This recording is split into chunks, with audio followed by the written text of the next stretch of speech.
Hello दोस्तों, आप सभी का स्वागत है। तो चलिए बिना लेट किए हम लोग अपना वीडियो स्टार्ट करते हैं। आज हम लोग पढ़ेंगे क्लास 6 की हिस्ट्री का पहला चैप्टर, क्या, कब, कहाँ और कैसे। तो इसमें हम आज पढ़ने वाले हैं इतिहास क्या है, इतिहास में सारे लोग जो रहते थे वो कहाँ रहते थे, कैसे रहते थे और क्या करते थे। तो चलिए स्टार्ट करते हैं। सबसे पहले हम पढ़ेंगे इतिहास क्या है। तो बीते हुए कल की कहानी को इतिहास कहते हैं, ये सभी लोग जानते हैं। जो भी कहानी बीती हुई होती है उसे इतिहास कहा जाता है। सेकंड पॉइंट है, इतिहास से हमें विभिन्न कालों में हुए बदलावों का पता चलता है। तो जो भी बदलाव हुए हो उन सभी के बारे में हमें पता चलेगा इतिहास से। इतिहास से हम बीते हुए कल के राजाओं, साम्राज्यों और समाज के बारे में पता चलता है।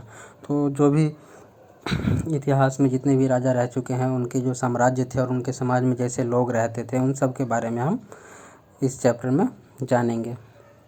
इतिहास से हम यह जान पाते हैं कि भूतकाल में लोग कैसे रहते थे, क्या खाते थे और क्या पहनते थे। तो जो भी लोग भूतकाल में रहते थे वो कैसे रहते थे, क्या कर, जैसे हम लोग जानते हैं कि हमारे पूर्वज बंदर थे तो वो लोग किस तरह से रहते थे, क्या खाते थे, क्या करते थे पूरा दिन, उन सब के बारे में हमें इतिहास से पता चलता है। इतिहास से हम उस समय के शिल्पकार, पशुपालक, कृषक, शासक, व्यापारियों, शिल्पकारों, संगीतकारों या फिर वैज्ञानिक के जीवन के बारे में पता चलता है। तो उस समय जितने भी लोग थे उनमें कुछ शिकारी भी होंगे, कुछ पशु पालने वाले होंगे, कोई खेती करते होंगे, कृषि होंगे, कोई शासक होगा, राजा होगा, तो कोई व्यापारी होंगे। इस तरह के सभी लोगों के बारे में हम जान सकते हैं। इतिहास से हमें पता चलता है कि उस समय बच्चे कौन से खेल खेलते थे, कौन सी कहानियाँ सुनते थे, कौन से नाटक देखा करते थे या कौन से गीत गाते थे। तो आजकल के बच्चे भी देख रहे हैं, जैसे सारे बच्चे गेम खेलते हैं और जितने भी काम करते हैं, तो इससे हमें पता चलेगा कि उस ज़माने में तो इतना सारा आविष्कार नहीं हुआ था। तो बच्चे क्या करते थे, कौन से गेम खेला करते थे, किस तरह से अपना जीवन।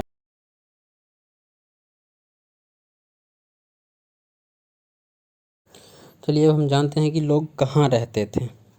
कई लाखों वर्ष पूर्व लोग नर्मदा नदी के तट पर रहा करते थे। तो लाखों वर्ष पूर्व यानी पहले, लाखों वर्ष पहले जो लोग रहते थे वो नर्मदा नदी के तट पर रहते थे। ये लोग कुशल संग्राहक तथा आखेटक थे। ये लोग अच्छे संग्राहक मतलब खाना पीना को संग्रह करने वाले लोग थे और अच्छे शिकारी थे, आखेट करके जो खाना खाते थे। यह लोग भोजन के लिए जड़ों, फलों, फूलों का उपयोग करते थे। तो ये लोग जितने भी थे सब जड़ और फल फूल का उपयोग करते थे खाने में, तथा जानवर का शिकार करते थे और जानवर का शिकार करके भी खाना खाते थे। सुलेमान तथा किरथर पहाड़ियों पर, जो उत्तर पश्चिम में है, भारत के उत्तर पश्चिम में सुलेमान तथा किरथर पहाड़ी है, यहाँ रहने वाले स्त्री पुरुष ने लगभग 8,000 वर्ष पहले गेहूँ तथा जौ की खेती की शुरुआत सबसे पहले की थी।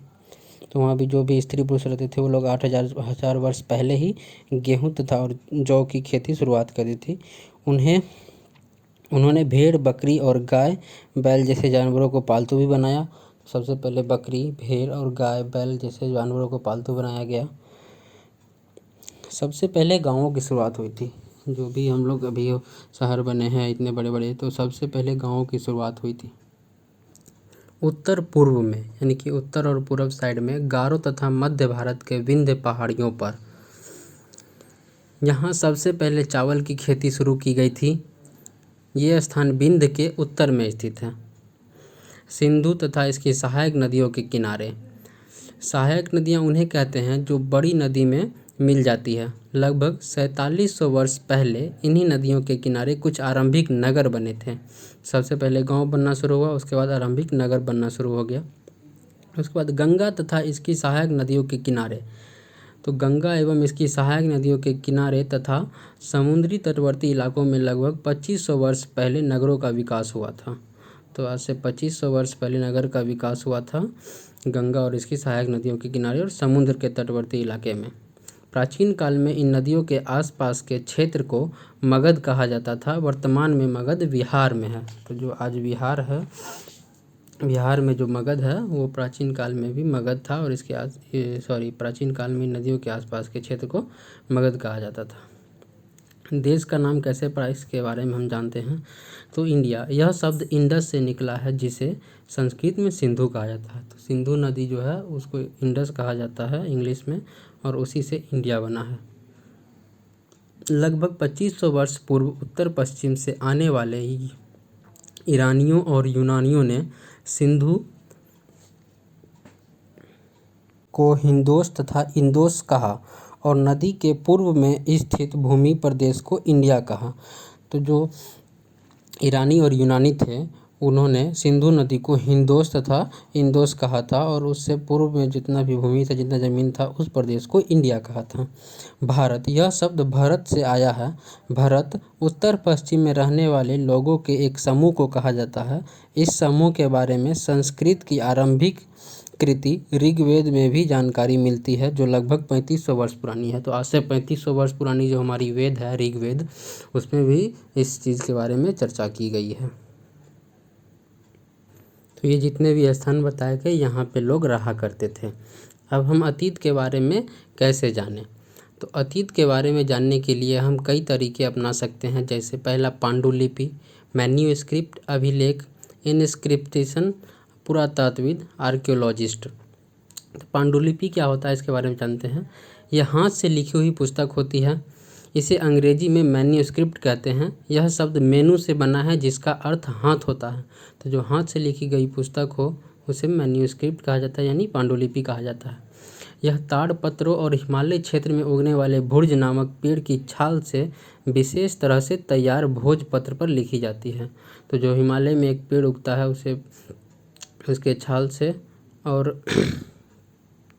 ताड़पत्रों को मिलाकर उसको भोजपत्र विशेष तरीके से तैयार किया जाता है, उस पर लिखा जाता है। ये प्रायः मंदिरों और विहारों में प्राप्त होती है। इन पुस्तकों में धार्मिक मान्यताओं व व्यवहारों, राजा के जीवन, औषधि तथा विज्ञान आदि सभी प्रकार के विषयों की चर्चा मिलती है। इनमें से कई पांडुलिपियाँ कीट पतंगों के द्वारा नष्ट कर दी गई है। इनमें महाकाव्य, कविताएं तथा नाटक भी हैं। इनमें से कई संस्कृत में, कई प्राकृत में तथा कई तमिल में लिखे हुए मिलते हैं। प्राकृत भाषा का उपयोग आम लोग करते थे। दूसरा है अभिलेख। अभिलेख से भी हम अतीत के बारे में जान सकते हैं। ऐसे लेख पत्थर अथवा धातु जैसी अपेक्षाकृत कठोर सतह पर लिखे हुए मिलते हैं। कभी कभी शासक अथवा अन्य लोग अपने आदेश को इस तरह लिखवाते थे ताकि लोग उन्हें देख सके, पढ़ सके और उनका पालन कर सके। और है पुरातत्व यानी आर्कियोलॉजिस्ट। अतीत में और कई वस्तुओं प्रयोग में लाई जाती थी, ऐसी वस्तुओं का अध्ययन करने वाला व्यक्ति पुरातत्वविद कहलाता है। तो जो वस्तुएं हमारे भूतकाल में थी उन सभी के बारे में जो खोजबीन छानबीन करता है, उसके बारे में पढ़ाई करता है, उसको पुरातत्वविद कहते हैं। ये पत्थर और ईंट से बनी इमारतों के अवशेषों, चित्रों तथा मूर्तियों का अध्ययन करते हैं। वे औजारों, हथियारों, बर्तनों, आभूषणों तथा सिक्कों के लिए छानबीन तथा खुदाई भी करते हैं। ये जानवरों, चिड़ियों तथा मछलियों की हड्डी भी ढूंढते हैं। इससे अतीत में लोग खाते थे ये जानने में मदद मिलती है। यानी कि ये लोग जितना भी ये सब चीज़ खोजते हैं, इससे पता चलता है कि वे लोग क्या करते थे, कौन से आभूषण पहनते थे, कौन से औजार का उपयोग करते थे, क्या खाते थे, कैसे घर में रहते थे, ईंट के घर में रहते थे या फिर झाड़ फूस के घर में रहते थे। इन सब चीज़ के बारे में पता चलता है। तो तिथियों का इतिहास हम लोग पढ़ते हैं अब डेट ऑफ हिस्ट्री के बारे में। तो वर्ष की गणना ईसाई धर्म प्रवर्तक ईसा मसीह के जन्म के तिथि से की जाती है। तो जब ईसा मसीह का जन्म हुआ था उस टाइम से हम लोग का वर्ष का गणना शुरू हुआ।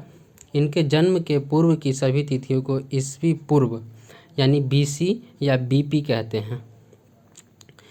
और जैसे 2000 वर्ष कहने का मतलब ईसा के जन्म के 2000 वर्ष बाद। तो 2000 जो हम लोग वर्ष कहते हैं, इसका मतलब हुआ कि ईसा मसीह का जन्म हुआ था उसके बाद 2000 वर्ष। और ईसा के जन्म से पहले की तिथियों के लिए BC यानी बिफोर क्राइस्ट और BCE before common error. BCE का मतलब बिफोर कॉमन एरा हो गया, समझ गए। ईसा के जन्म के बाद की तिथियों के लिए AD और CE का प्रयोग करते हैं। AD मीन्स एनो डोमिनी लैटिन वर्ड है और CE कॉमन एरा।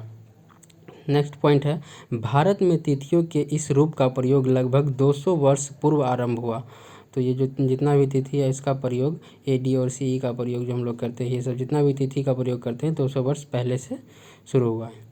और नोट में सिक्कों की शुरुआत सबसे पहले प्राचीन ग्रीस में 600 BC में हुआ था। और सेकंड नोट है, ऐतिहासिक अवशेष मिलने वाले स्थान को पुरातत्व स्थल कहते हैं। प्राचीन काल के भवन और स्मारक भी पुरातत्व स्थल की श्रेणी में ही आते हैं। चलिए ये चैप्टर ख़त्म हुआ और हम लोग मिलते हैं नेक्स्ट चैप्टर के साथ न्यू वीडियो में। बाय।